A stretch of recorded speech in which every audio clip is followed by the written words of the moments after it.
자, 이제 거의 다 왔습니다. 지금 1강부터 3강까지는 끝냈고 이제 4강 들어갈 차례인데요. 자, 4파트 한번 보도록 하겠습니다. 자, 우리나라 떡의 역사 및 문화에 대해서 좀 이제 이론이 나오는데요. 떡의 역사에 대해서 한번 보도록 하겠습니다. 실은 제가 제일 좋아하는 부분이기도 합니다. 이 떡의 역사란 부분이. 떡의 정의에 대해서 써놨고요. 떡의 정의가 뭐냐. 자, 떡을 배우는 사람으로서 떡의 정의 정도는 내가 시원하게 말할 수 있어야 되겠죠. 자, 떡은 곡식가루입니다. 이게 쌀가루가 아니고요.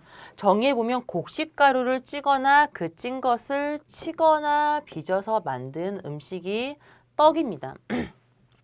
자, 밑에 보시면 떡의 어원도 나오는데 실은 이 어원은 여러 가지 설이 있습니다. 그래서 이게 어떤 게 맞느냐 그거는 좀 확실히 뭐 딱 어떻게 말씀을 드리기는 어렵고요. 이런 설이 좀 있다 이렇게 보시면 되겠는데요.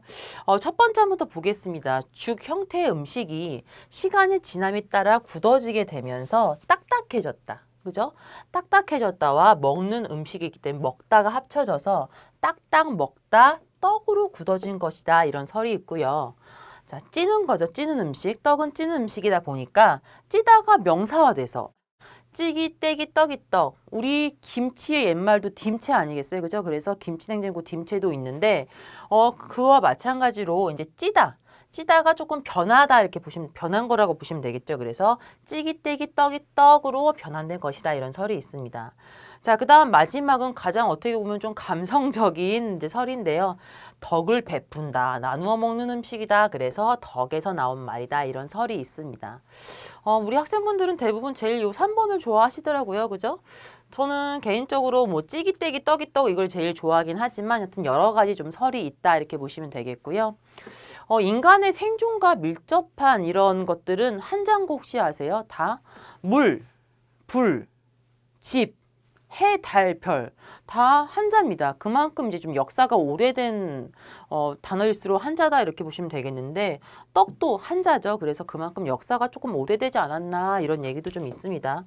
자, 그래서 이제 떡의 어원에 대해서 좀 알아봤고요. 떡을 일컫는 한자 이것도 시험에 좀 한번 나왔었습니다. 그래서 떡을 일컫는 한자어는 여러 가지가 있는데 시대에 따라서 좀 변했다 이렇게 보시면 되겠습니다. 자, 이, 자, 병, 편, 병이 등이 있다. 그래서 시험에 떡을 일컫는 한자어가 아닌 것은 이런 식으로 시험 문제가 좀 나왔죠. 그래서 이자, 병, 편, 병이 어떻게 쭉 읽다 보면 쉽습니다. 이자, 병, 편, 병이 이렇게 보실 수 있겠습니다. 자, 넘겨보시면은요. 시대별 떡의 역사가 나오는데 선사시대, 저 많이 본 게 그림 나오지 않습니까? 그죠? 자, 선사시대에는 자, 일단 구석기때부터 나오죠. 동굴 생활을 하면서 수렵과 채취로 식량을 확보하였기 때문에 구석기 후기 때부터 불을 사용했을 것으로 추측을 하고 있고요. 이 신석기 시대 때에는 갈판과 갈돌, 요거. 그죠? 갈판과 갈돌로 곡식을 가루내어서 먹었으며 신석기 시대의 대표적인 이 토기로 음식을 보관하고 만들어 먹었으면 알 수 있다. 이렇게 좀 시대를 잘 간략하게 좀 서술을 하고 있고요. 이제 청동기 시대 때 본격적인 시루가 처음 발견이 되는데요. 시루 이렇게 너무 귀엽게 생겼죠. 그죠? 자, 이렇게 선접이 있고 바닥에 구멍이 뻥뻥 뚫려 있습니다. 그래서 청동기 시대 유적지는 어디? 낮은 초도 패청에서 시루가 처음 발견이 되었고요. 바닥에 이렇게 구멍이 좀 뚫려 있고 손잡이가 달려 있는데 이로 보아서 곡물을 갈판과 갈도 위에 요거 보였던 곡물을 갈아요. 곡물을 갈아서 여기다가 이제 시루에 쪄 먹었다는 것을 알 수 있다. 자, 그래서 동양에서는 곡식을 가루로 갈아서 물에 삶거나 찐게 쪄서 먹어서 떡의 형태로 발전을 했고 서양에서는 곡식을 갈아서 이제 구워서 먹어서 빵의 형태로 발전했다. 뭐 이런 얘기가 있습니다. 그래서 청동시대 때 시루가 처음 발견되었다. 지금 보시면 요 시루가 그림이 나와 있습니다. 자, 떡의 주재료인 쌀, 조, 피, 기장, 수수의 생산으로 조피기장수죠. 그죠? 대부분 조피기장수수의 생산으로 청동기 시대 때부터 떡을 즐겨 만들어 먹었다는 것을 추측한다. 이렇게 보실 수 있겠습니다. 자, 그래서 시류에 나와 있고요. 자, 그 다음에 고조선에서는 떡의 역할이 어땠냐? 고조선은요, 실은 그 재정일치의 사회였습니다. 그래서 정치 체제를 갖추고 있었는데, 그래서 재래가 존재했고요. 재래 때 떡은 신께 올리는 음식으로 중요한 역할을 했을 거라고 추측을 하고 있습니다. 그래서 고조선은 떡이 저렇게 좀 쓰였다 보시면 되겠고요. 이제부터 본격적으로 조금 또 암기해야 될 부분이 좀 나오는데요. 자, 지금 보시면 삼국시대와 이제 통일신라 시대에 대해서 좀 설명이 나오는데요. 쌀과 곡물들의 생산량이 증가했어요.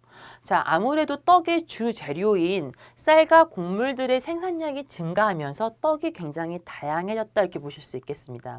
자, 그거를 뒷받침해주는 문헌들이 이렇게 좀 나오는데 시험에 자주 출제가 됩니다. 중요하다고 볼 수 있겠죠. 자, 고구려 안악 삼호본 고무벽화에 보시면은요. 안악의 시루에 젓가락, 긴 젓가락으로 찔러보고 있는 그림이 좀 그려져 있는데 이것을 보고 이때 떡이 익었는지 안 익었는지 찔러보고 있었구나 좀 추측을 할 수 있겠고요. 그건 고구려 시대 때 안악 3호분 고분벽화입니다. 자, 그 다음 삼국사기와 삼국유사, 요거 헷갈리시면 안 돼요. 삼국사기와 삼국유사에서도 떡에 대한 기록이 전해져 내려오고 있는데요. 삼국사기의 신라 본기에는 남의 왕이 사후에 유리와 탈해가 서로 왕위를 사양했어요. 그죠? 서로 갖겠다고 싸운 게 아니고 네가 해라, 네가 해라 이제 서로 왕위를 사양하다가 떡을 깨물어 찰떡이었겠죠. 그죠? 찰떡을 깨물어서 이자국이 많은 사람이 지혜롭고 성스럽다 했습니다. 옛날에는. 그리고 나이도 많다 이렇게 해서 이자국이 많은 누구 유리왕이 왕위를 계승했다는 기록이 전해져 내려오고 있고요.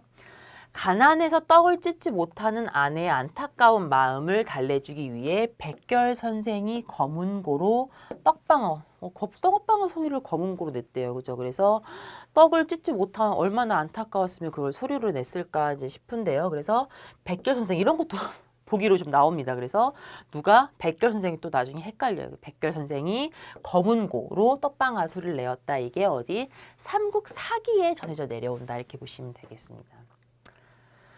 자, 그 다음에 삼국유사에는요. 가락국기, 삼국유사의 가락국기에는 조정의 뜻을 받들어 세시마다 술, 감주, 떡, 밥, 차, 과실 등 여러 가지를 갖추어 제사를 지냈다는 기록이 있고요. 자, 제32대 효소왕 때 죽지랑이 부하인 드고가 부산성의 창직으로 급히 떠난 것을 알고 설병 한 합과 술 한 병을 가지고 가서 술과 떡을 먹였다는 기록이 남아져 있습니다. 자, 이 설병 이름이 너무 이쁘죠, 그죠? 설병은 설고와 음이 비슷한 점을 들어서 백설기로 우리가 추측을 하는데요. 백설기하고 술 한 병을 가지고 와서 술과 떡을 먹였다. 지금도 저도 한 번씩 먹어봅니다만 술과 떡이 참 잘 어울립니다. 그래서 그때도 이제 술과 떡을 먹였다는 기록 어디 삼국유사에 전해져 내려오고 있다 이렇게 보시면 되겠습니다. 자, 그래서 요거지 문헌 세 가지 문헌과 그 다음에 자세한 내용까지 이거는 좀 아셔야 되겠고요. 자, 핵심 체크 보시면 시루가 처음 발견된 철기가 아니죠. 청동기입니다. 그죠? 청동기 시대의 유적지인 낮은 초도 패총에서 처음 발견되었다 이렇게 보시면 되겠습니다. 자, 고려 시대는 좀 많네요. 그죠? 자, 고려 시대는 농업이 비약적으로 발전하게 돼요. 농업의 발전은 곧 음식의 발전, 아까 말씀드렸다시피 쌀과 곡물이 재배가 많이 되면서 떡도 좀 다양해지고 음식도 좀 발전됐다 이렇게 보시면 되겠는데 또 하나 불교가 번성해요. 불교가 번성함에 따라서 차하고 떡, 떡카페 이런 식으로 그죠 옛날에 차와 떡을 즐기는 풍속이 상류층을 중심으로 유행했기 때문에 떡이 또 굉장히 유행을 했다 이렇게 보실 수 있겠는데요. 문헌은 여러 가지가 있습니다. 이거 이름 다 아셔야겠습니다. 그죠? 그래서 지봉유설에 나온 떡, 청해병. 청해병이 뭔지 이따가 뒤에 또 부록 찾아보시면 나와 있겠지만 쑥떡입니다. 쑥떡이 최고죠. 그죠? 쑥떡이 최고입니다. 자, 청해병을 으뜸가는 음식으로 삼았다. 그래서 절식으로 떡이 사용됐음을 알 수 있겠고요. 해동 역사는 밤설기 떡인 율고, 고려 율고를 잘 만들었다는 기록이 있습니다. 그 다음에 거가 필룡에도 고려 율고에 대한 설명이 나와 있고요. 그 다음에 이제 고려사는 신돈이 떡을 부녀자에게 던져주었다. 자, 입이 먹여주지 왜 던져줬을까요? 하여튼 그 고려사에 대한 신돈이 떡을 부녀자한테 던져주었다는 기록이 있고요. 광종이 거린에게 떡을 시주하였다. 그죠? 광종이 거린에게 떡을 시주하였다는 기록이 고려사에 나와 있습니다. 자, 모금집에는 떡 수단에 대해서 설명이 자세하게 나와 있는데 어떻게? 몸이 눈같이 희고 맛이 달고 새콤하다 이렇게 나와 있고요. 차수수 전병, 팥소를 넣고 지진 차수수 반병. 그래서 떡의 이름과 만드는 방법, 들어가는 재료에 대한 간략한 소개들이 좀 써 있다 보시면 되겠습니다. 자, 고려 가요는 아라비아 상인과 고려 여인과의 남녀 관계를 노래한 소교로 쌍화점이 등장은 하는데 이 쌍화점에 대한 시험 문제가 또 나왔었죠. 이거 헷갈리신 분들이 많이 계셨을 텐데요. 자, 이 쌍화점은 송도 개경에 있던 만두가게입니다. 떡집이 아니고 만두가게예요. 만두가게를 의미하고요. 밀가루를 부풀려서 고기와 야채, 팥소를 넣고 찐 증편류인 상화를 만들어서 팔았다. 그래서 만두 형태인. 지금 그래서 이 쌍화점에서 팔던 이 만두 형태가 지금은 증편의 형태로 좀 변해했다. 좀 이런 얘기도 있습니다. 그래서 소교로 쌍화점이 등장하고 쌍화점은 만두가게다. 이게 또 시험에 나왔었죠. 그래서 고려 가요 이 부분에 자세히 좀 보시면 되겠습니다. 자, 조선시대 한번 보겠습니다. 조선시대. 자, 조선시대도 굉장히 많죠. 조선시대는 일단은 시대의 흐름을 조금 아시는 게 또 중요한데요. 자, 조선시대 때는 농업기술과 음식의 조리 방법이 굉장히 발전을 많이 하죠. 전보다 훨씬 더 폭넓게 발전을 하는데요. 그래서 식생활 문화가 향상이 되었습니다. 일단은 각종 행사가 많아요. 혼례, 빌례, 제례 등 각종 행사와 연회가 많아졌는데 이때에 필수적인 음식으로 자리 잡았습니다. 한 종류의 떡을 매번 쓰지 않았겠죠? 다양한 행사에 다양한 떡을 쓰다 보니까 떡의 종류도 좀 많아지고 화려해지고 재료도 좀 풍부해지고 이렇게 됐다고 보시면 되겠습니다. 자, 떡에는 단순히 곡물을 찌는 방법에서 벗어나서 다양한 곡물을 배합하거나 자, 부재료로 꽃이나 열매, 향신료, 그죠? 재료가 부재료가 굉장히 다양해지죠. 그래서 향신료를 이용하기 시작하였다 이렇게 보시면 되겠고 떡의 재료도 또 폭넓어졌습니다. 채소, 과일, 야생초, 한약재 등을 사용하였다 보시면 되겠고요. 감미료도 다양하게 조청, 꿀, 설탕 등이 들어가고요. 소화 고물로 깨, 파 얼마나 이게 그죠? 다양합니까? 그죠? 깨, 팥, 밤, 대추 등이 이용되었으며 치자, 수리치, 승검초, 천연색소도 다양하게 좀 활용이 됐고요. 화려해지고 종류도 굉장히 많아진 게 조선시대입니다. 자, 문헌 한번 보셔야겠죠. 자, 문헌 이름과 그 내용 자세히 이것도 아셔야겠습니다. 자, 도문대작. 가장 오래된 식품 전문서고요. 몇 종류? 19종류의 떡이 기록이 되어 있습니다. 음식 디미방. 자, 이거는 안동 장씨가 쓴 조리서로 최초로 여성이 쓴 한글 조리서고요. 떡 종류는 서기편, 밤설기, 잡과편, 섭산삼, 전화법, 빈자법, 상화 등에 대한 기록이 나와 있습니다. 종류도 굉장히 많이 기술이 되어 있고요. 자, 숨은 사설은 어떤 게 나와 있냐면 오도증이라는 거에 대한 설명이 좀 나와 있고요. 토란떡, 사삼병이라는 떡이 기록이 되어 있습니다. 자, 규합청소가 실은 이 중에 또 제일 중요하긴 합니다. 규합청소. 일상생활에서 요긴한 생활의 슬기를 적어 모은 책으로 떡이란 호칭이 처음 나타난 책이에요. 자, 그 다음 기당과오, 혼돈병, 백설기, 서기병, 서여의 항병 다 이 떡 이름 뒤에 부록이 나와 있습니다. 한번 또 자세히 찾아보시면 되겠습니다. 등 27종의 떡이론과 만드는 방법을 기록했어요. 굉장히 많죠, 그죠? 자, 그 중에 좀 독특한 게 석탄병. 그 맛이 좋아 차마 삼키기 아까운 떡이라는 기록이 내려져 있는데요. 저도 석탄병을 떡을 만들어 봤습니다. 떡 처음 배울 때 제가 배웠던 기억이 나는데요. 저는 맛이 좋습니다. 그죠? 맛이 좋아서 잘 삼켜지던데. 그래서 이 석탄병 같은 경우에는 그 뜻 이름을 보고 이게 그렇게 맛있는 떡에서 옛날에는 삼키기가 아깝겠구나 뭐 이런 생각 한마디로 이제 떡을 그냥 먹기보다는 이 설명을 들으니까 더 맛있다 이렇게 느꼈던 것 같아요. 그래서 서탕병에 대한 설명이 좀 나와 있고요. 그 다음에 조선 세시기. 조선 세시기는 장지연. 그죠? 장지연이 편집한 조선 세시기에는 12달로 나누어서 각 달마다 먹는 음식이 기록되어 있습니다. 자, 그래서 조선 세시기까지 한번 봤고요. 규합 총서가 중요하기 때문에 한 번 더 거기 적어놨습니다. 자, 아까 말한 위와 똑같은 내용이 좀 나와 있고요. 떡의 종류들이 어떤 것들이 써여 있는지 이렇게. 자, 기단가루는 메족가루에 대추, 통팥을 섞어진 떡이고요. 혼돈병은 찹쌀가루, 승검초가루, 후춧가루, 계피가루, 건강, 다양한. 아까 무슨 떡이랑 비슷해? 두텁떡, 그죠? 네, 마찬가지로 이제 모양을 잡아가는 떡인 두텁떡과 혼돈병 두 가지가 있었죠. 떡이었고요. 석탄병에 대한 설명 다시 한번 좀 나와 있습니다.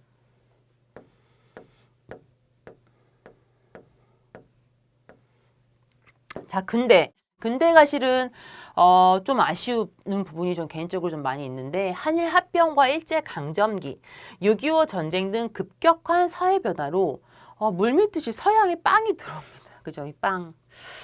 그래서 자리를 점점 잃어갔다 이렇게 보시면 되겠고요. 이제 떡은요, 생활 환경이 변하면서 집에서 주로 만드는 게 아니고 방앗간하고 떡집 전문 업소에 맡겨지면서 이제 먹음으로써 그 종류, 아무래도 영업장에서 영업 이윤을 내야 되기 때문에 손이 많은 것도 좀 덜고 재료도 좀 덜고 해서 떡의 종류와 방법이 좀 많이 간소화되었다 보시면 되겠습니다. 그래서 근대에 한번 보셨고요.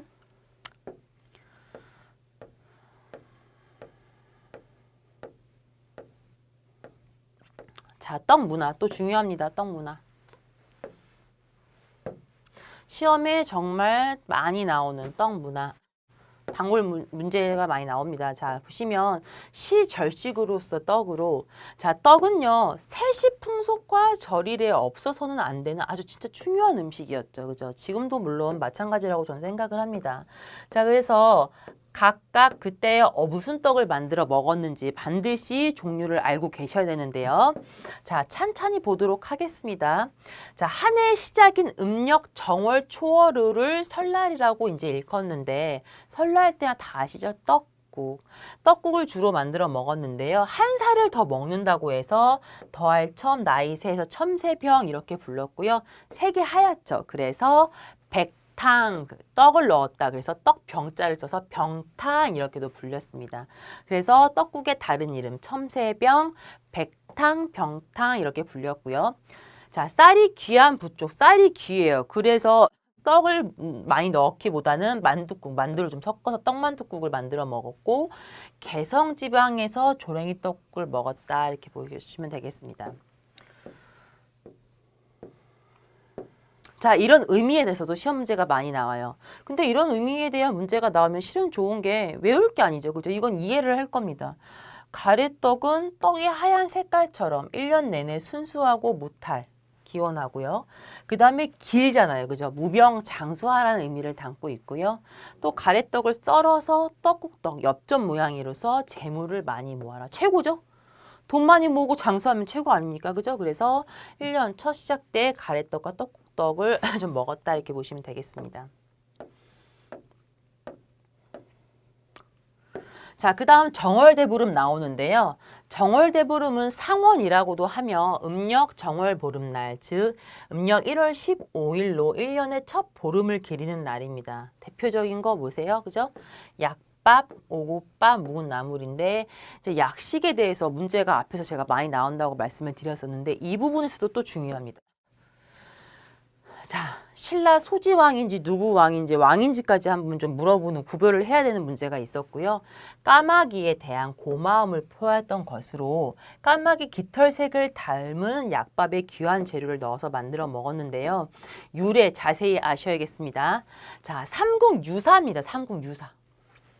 삼국사기가 아니고 삼국유사에 따르면 정월대보름의 신라 21대 소지왕입니다. 이런 것까지 좀 물어봤기 때문에 소지왕이 경주 남산에 행차하던 중에 까마귀 떼가 날아들어서 그중 한 마리가 봉투 한 장을 떨어뜨렸다.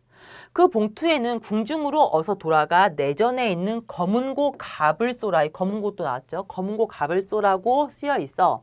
문안대로 활로 검은고 갑을 쏘니 놀랍게도 그 안에 왕비와 내원의 분수승이 있었으며 왕을 죽일 모략을 하고 있었다.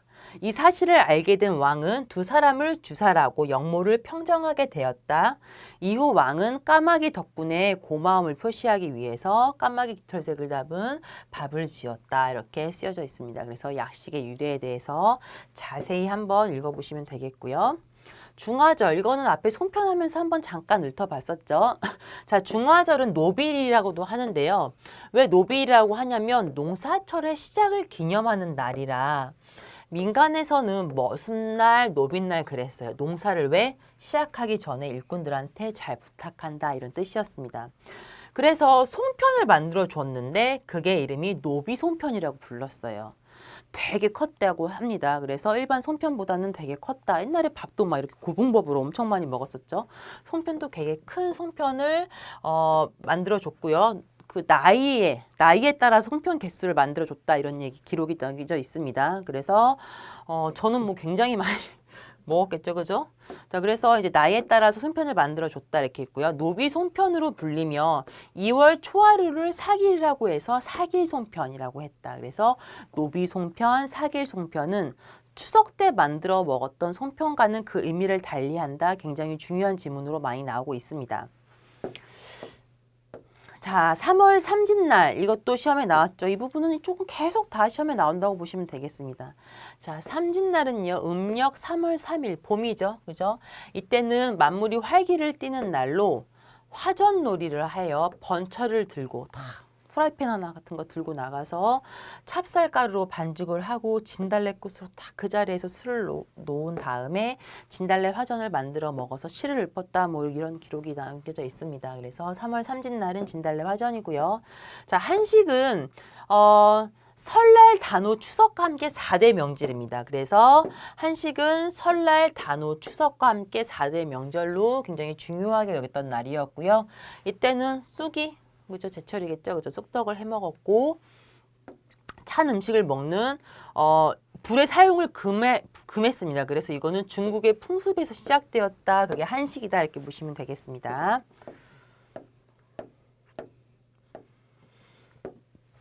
느티떡 앞에서 몇 번 나왔죠. 그죠? 느티나무 잎을 맵쌀가루에 넣어서 팥고물을 켜켜이 깔아 떠먹는 느티떡, 다른 말로 유엽병, 이거 아셔야겠습니다. 느티떡 유엽병.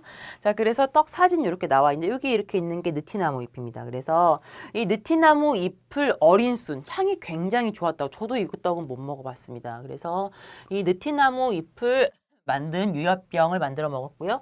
그 다음에 장미화전. 참 너무 운치 있었겠죠, 그죠? 찹쌀 반죽에 장미화전. 아까는 진달래 화전, 또 장미화전이 나옵니다. 자, 그래서 초파일이고요. 자, 단오. 단오도 시험에 많이 나오죠. 자, 단오는 3대 명절로 지켜질 만큼 큰 명절이었으며 음력 5월 5일입니다. 자, 이때는 수린날, 청준절, 중오절이라고도 부르고요. 수린날에서의 수리는 수레를 뜻하는 겁니다. 이날은 수레바퀴 모양의 수리치 절편, 요거 수레바퀴 모양의 수리치 절편을 만들어 먹었고요. 수리치 절편은 맵쌀가루에 수리치를 섞어서 찐 다음에 떡매로 쳐서 쫄깃하게 치는 떡이죠. 그죠? 치는 떡의 한 종류로 떡살을 모양을 내서 만들어 먹었고요. 바퀴 모양의 떡이다 해서 바퀴 모양 차륜병이라고도 불렀습니다.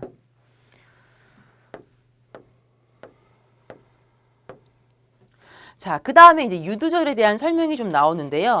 자, 유두절 같은 경우에는 음력 6월 15일이죠. 그래서 자, 음력 6월 15일은 유두절로 유두라는 흐르는 물에 머리를 감는다는 뜻으로 곡식이 여물어 갈 때쯤에 몸을 깨끗이 하고 조상께 음식으로 제사를 지낸다. 자, 이때는 언제냐면 꿀물에 동글게 빚은 순단을 만들어 먹었으며 상해병, 그죠? 상하병, 상해떡, 상하병 같은 말입니다. 을 즐겨 먹었다 이렇게 보시면 되겠습니다. 유두절은 뭐예요? 수단과 상해떡 이렇게 보시면 되겠습니다. 자, 삼복은 덥죠. 그죠? 삼복은 굉장히 더울 때이기 때문에 초복, 중복, 말복을 통틀어 이르는 말이고요. 제일 더울 때. 더위에 쉽게 상하지 않는 이거는 증편. 술로 발효를 시킨 증편과 그 다음에 기름에 지진 주악, 깨찰편, 깨가 덜 상하는 고물이죠. 그래서 깨찰편을 주로 만들어 먹었다 보시면 되겠고요. 증편은 술로 반죽한 후 발효시켜서 찐게 찌는 떡이고요. 주억은 찹쌀을 입반죽해서 소를 반죽해서 기름에 지져 만든 떡이다. 그래서 삼복은 증편, 주악, 깨찰편이 있겠습니다.